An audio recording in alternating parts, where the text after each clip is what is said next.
So we left off being able to add things to our to-do list, like eat dinner and sleep, and we can remove those specific to-dos. But there's one thing that we're doing, which we could actually refactor to make a little bit cleaner, and you might be wondering this entire time, what about these action creators? And here's where we're going to answer that question. So what I want to quickly do to recap is throw a debugger in our render method. I'm going to save this, and I'm going to refresh the page. And I just want to make sure that we understand where this dispatch function is coming from. If we take a look at our component and we take a look at props, we can see that to-dos exists because we have mapped redux state onto props. That's coming from this wonderful function. But what about dispatch?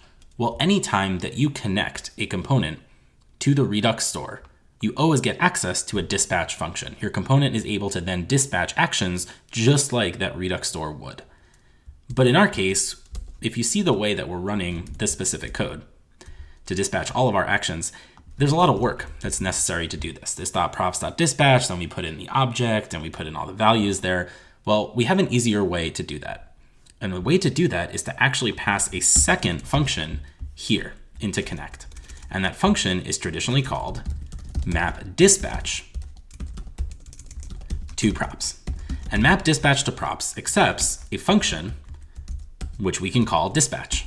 Inside of here, this is the function that's going to allow us to dispatch actions. And just like before, it returns an object, except all of the keys here are actually functions. So we are going to make a specific function called addToDo. And it is going to accept some kind of task. And it's going to dispatch an action with the type of addToDo and some kind of task. And we'll put in mapDispatchToProps right here. I'm going to save this code. And instead of this .props.dispatch, we're going to see what we have instead, because we have mapped dispatch to props. So let's go hit this debugger and take a look at this .props. And if you take a look at this .props, we don't have dispatch anymore, we have addToDo. We'll take a look back at what that code did. But we basically said, hey, instead of a generalized dispatch function, just give me an addToDo function. What we could also do is add one for remove to do. But this is also going to be a bit tricky because then we have to add all this code right here.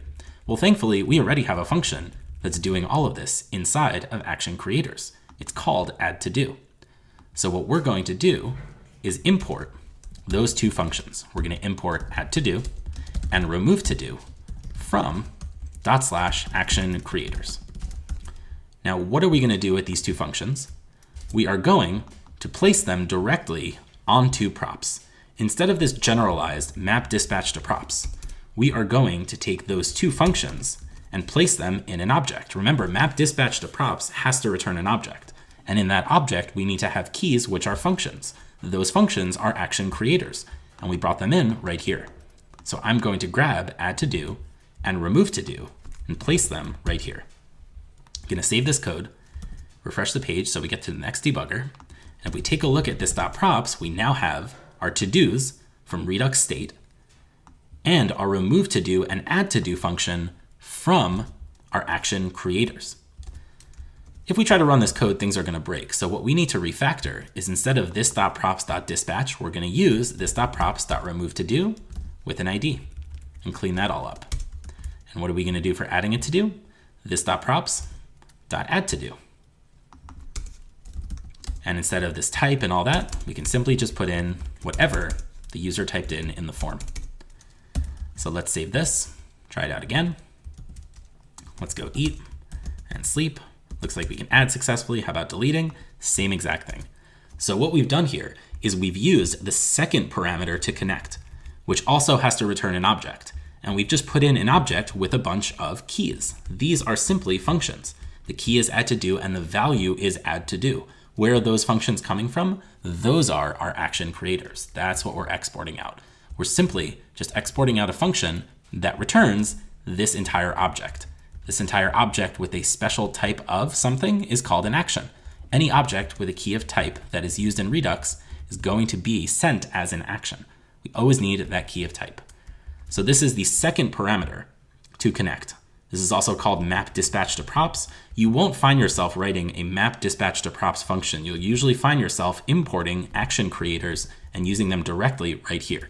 On the other hand, you will find yourself writing a mapStateToProps function because that's important to have in most of your components. You're usually going to want some kind of redux state in your components when those components need the redux state.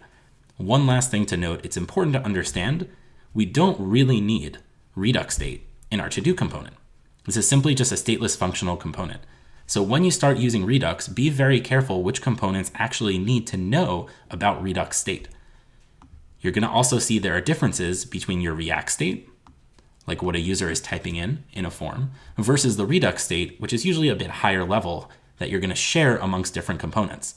So a good rule of thumb is, if a component is only using a bit of state for that component specifically, you might not need redux state. You might just need a little bit of React state. But if you have some data that needs to be shared amongst different components, Redux is a really good place to put that. One centralized place. And remember, any component can connect to the Redux store if you use this connect function. So that's all for mapDispatchToProps. In the next video, we're going to bring in the React router. We're going to move our new to-do form into a separate component. And then we're going to start adding a backend and introduce asynchronous actions with Redux Thunk. I'll see you in the next screencast.